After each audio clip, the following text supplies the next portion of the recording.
Assalamualaikum warahmatullahi wabarakatuh. Apa kabar anakku semuanya?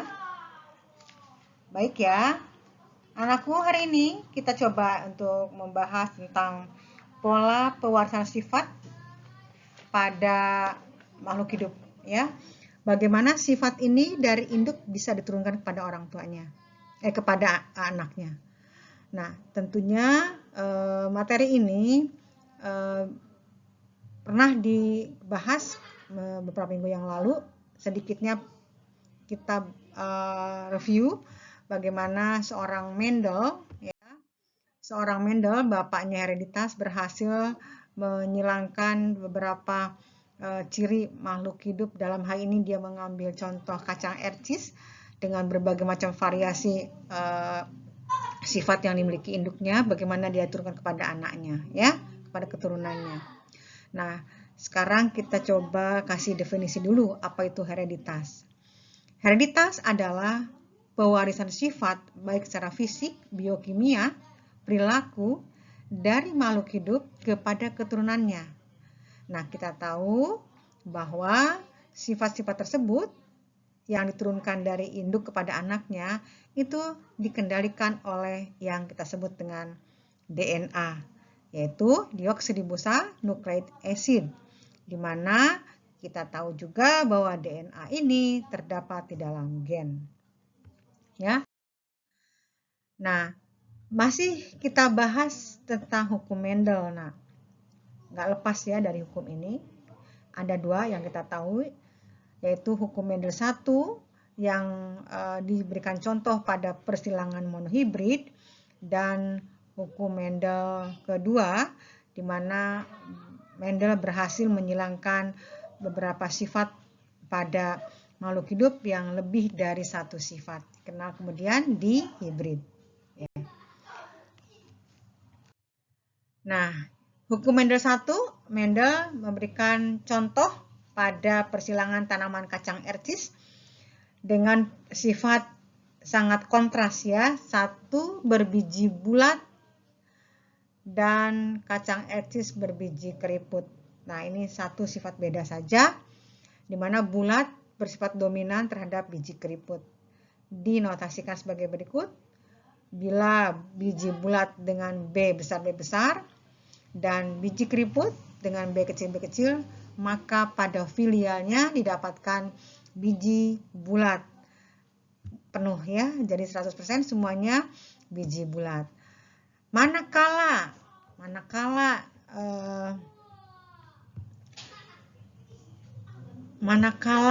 sesama F1 disilangkan ya, jadi F1 ini yang heterozigot disilangkan sesamanya, hukum Mendel menjelaskan akan terjadi perbandingan dengan perbandingan genotip B besar B besar 1, B besar B kecil 2, dan B kecil B kecil 1 ya.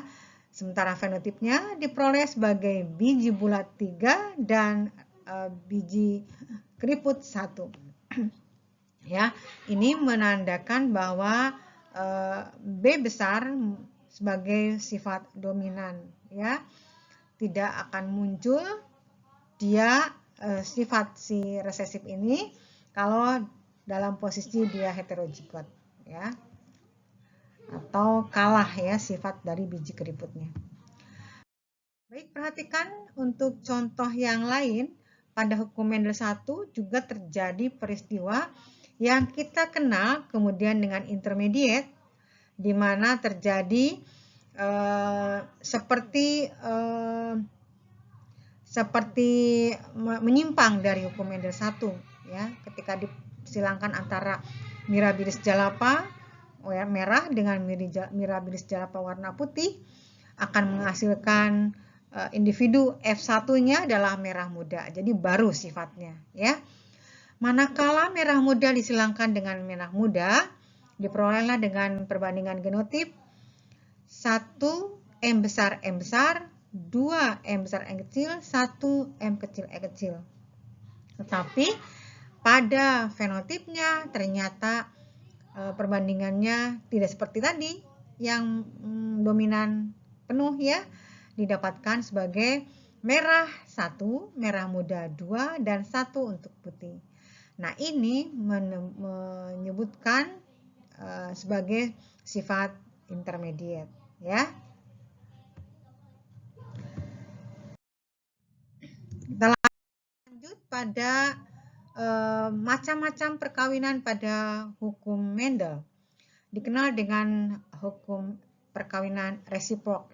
Itu terjadi kalau persilangan ini ingin membuktikan bahwa bagaimana induk jantan dan induk betina memiliki kesempatan yang sama dalam pewarisan sifat.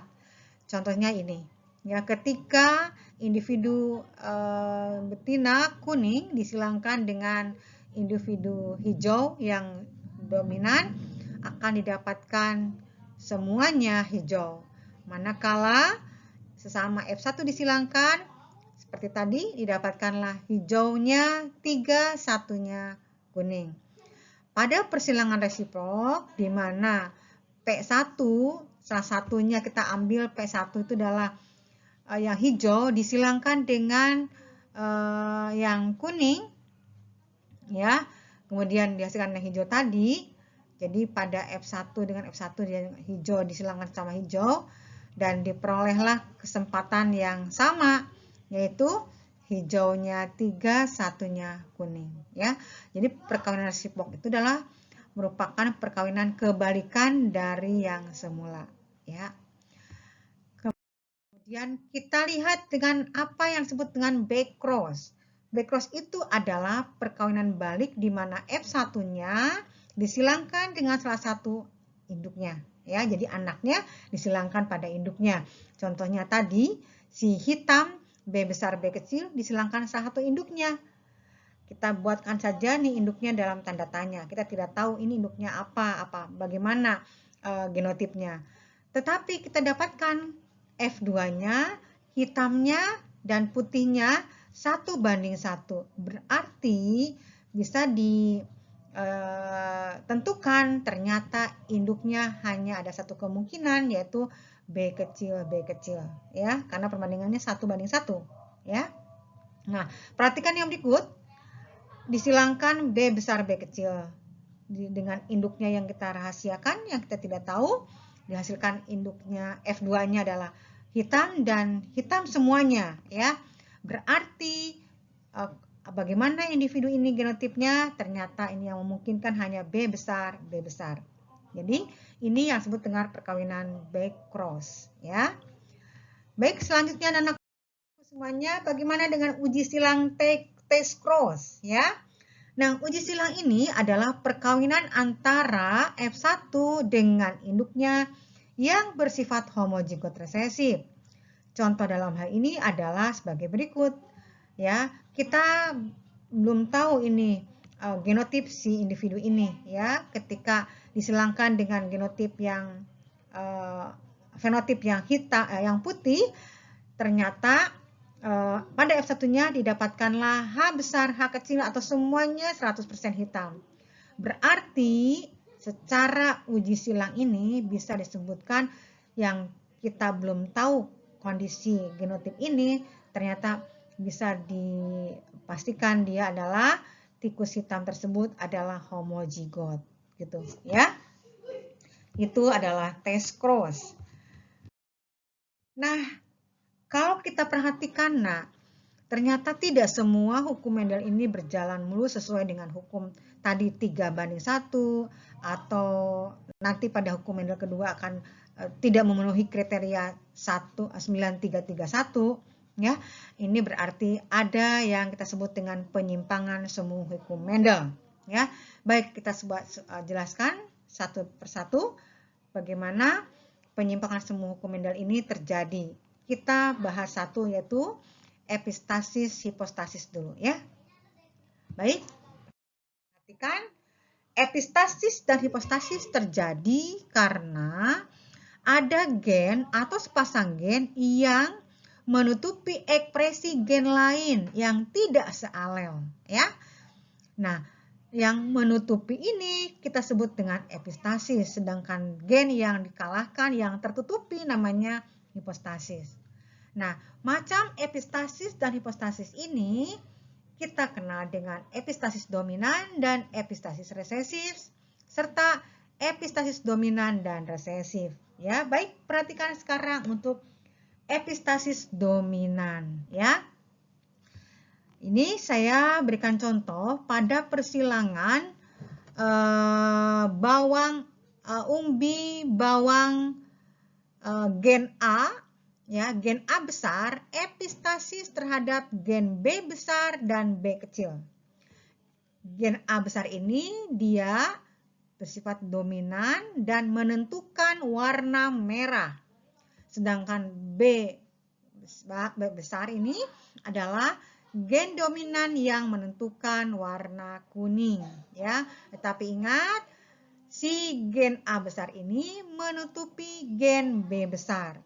Jadi ketika disilangkan umbi warna merah dengan genotip A besar, B kecil dengan A kecil, B besar, ya, akan didapatkan merah semuanya karena A besarnya menutupi B besar, ya, atau A bersifat epistasis.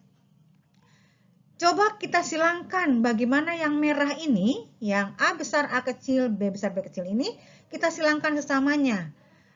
Nah, kita buatkan gametnya, nak. Seperti biasa, A besar, B besar, A besar, B kecil, A kecil, B besar, A kecil, B kecil. Ya, demikian juga sebelahnya. Lalu kita buatkan Punnett square dan kita dapatkan seperti ini, nak, yaitu 9A besar titik, B besar titik, artinya 9 warna umbi lapis merah, ya. A besar titik ini artinya bisa A besar A kecil atau A besar A besar. Dan B besar titik ini artinya bisa B besar dan B kecil atau B besar B besar, ya. Coba perhatikan, kan seharusnya kalau A besar titik, B besar titik itu berarti dia harusnya dua sifat beda, ya. Tetapi ini si A besarnya nutupin si B besar sehingga dia memberikan fenotip sebagai merah. Demikian juga yang 3A besar titik, B kecil, apalagi ini B kecilnya juga tertutupi oleh A besar yang bersifat merah, ya. Nah, akhirnya yang merah didapatkan 9 tambah 3 atau 12. Sementara yang kuningnya 3, ya 3 dan satunya untuk yang putih. Jadi perbandingannya tidak sama seperti Mendel kedua 9331. Pada peristiwa epistasis hipostasis didapatkan dengan perbandingan fenotipnya yaitu 12 banding 3 banding 1, ya. Very good. Lalu kejadiannya bagaimana untuk yang epistasis resesif, ya? Di sini kalian coba perhatikan di sini. C besar, A besar itu adalah hitam, disilangkan dengan C kecil, A kecil putih. Nah, ini epistasis resesif. Artinya, yang resesif muncul sebagai sifat yang menutupi yang warna dan dominan, ya. Kalau dalam keadaan dia homozigot, ya. Coba perhatikan sekarang, disilangkan C besar, A besar dengan C kecil, A kecil didapatkan semuanya hitam, C besar, C kecil, A besar, A kecil, ya. Dan disilangkan sesamanya nih mereka C besar, C kecil dengan A besar, A kecil, dapatkan ketentuan sebagai berikut. Nah, perhatikan. 9 C besar, C kecil, A besar, A kecil, 3 C besar titik, A kecil, dan 3 C kecil, A besar titik, dan 1 C kecil, A kecil. Nah, jadi dalam kondisi dia resesif, homozigot, dia menutupi sifat yang dominan sekalipun. Coba perhatikan di manakah yang warnanya homozigot resesif, yaitu yang C kecil, A kecil. Jadi ini berikan warna putih, ya. Dan ini warna abu-abu, tidak muncul hitam karena dia dalam keadaan homozigot, ya, menutupi yang C besar ini. Oke. Nah, itu adalah epistasis resesif ya. Kita lanjut anakku pada persilangan kriptomer ya. Kriptomer terjadi ketika karakter tertentu muncul sebab ada gen dominan yang bersama-sama dengan gen dominan lain ya, dan akhirnya menimbulkan sifat tersendiri ya. Contohnya di sini adalah bagaimana bunga Linaria maracocana yang ditentukan oleh pigmen hemosianin dan sifat keasaman di dalam plasma selnya. Sementara pigmen hemosianin ini akan berwarna merah pada plasma yang bersifat asam dan berwarna ungu kalau plasmanya bersifat basa. Perhatikan untuk persilangan bunga merah. A besar B kecil dengan A kecil B besar. Bagaimana anaknya? F1-nya semuanya ungu ya. Lalu ketika ungu ini disilangkan sesamanya didapatkan seperti ini nak. 9 A besar titik B besar titik 3 A besar titik B kecil 3 A kecil B besar titik 1 A kecil B kecil. Di mana kriptomernya? Ini nak. Nah, ini warna ungu. A besar titik B besar titik ya. Dan ke perbandingan fenotipnya didapatkan ungu 9, 3 untuk warna merah dan 4 untuk warna putih ya. Jadi hemosianin akan muncul ya kalau ada dalam plasma yang berwarna asam ya. Kita lanjut untuk selanjutnya polimer ya. Polimer itu adalah bentuk interaksi gen yang bersifat akumulatif atau saling menambah. Makin banyak genotipnya warna gelap, maka dia makin banyak genotip dominannya, maka dia akan berwarna gelap. Sebagai berikut, nah perhatikan untuk persilangan gandum berbiji merah gelap dengan gandum berbiji putih. Didapatkanlah seperti ini. Jadi makin banyak M dominannya, makin merah gelap ya. Didapatkanlah di sini ketentuannya genotipnya sebanyak 15:1 ya. Baik, sekian dulu anak-anakku semuanya untuk pertemuan kita. Kita lanjutkan lagi di minggu depan untuk pembahasan gen komplementer. Terima kasih. Assalamualaikum warahmatullahi wabarakatuh.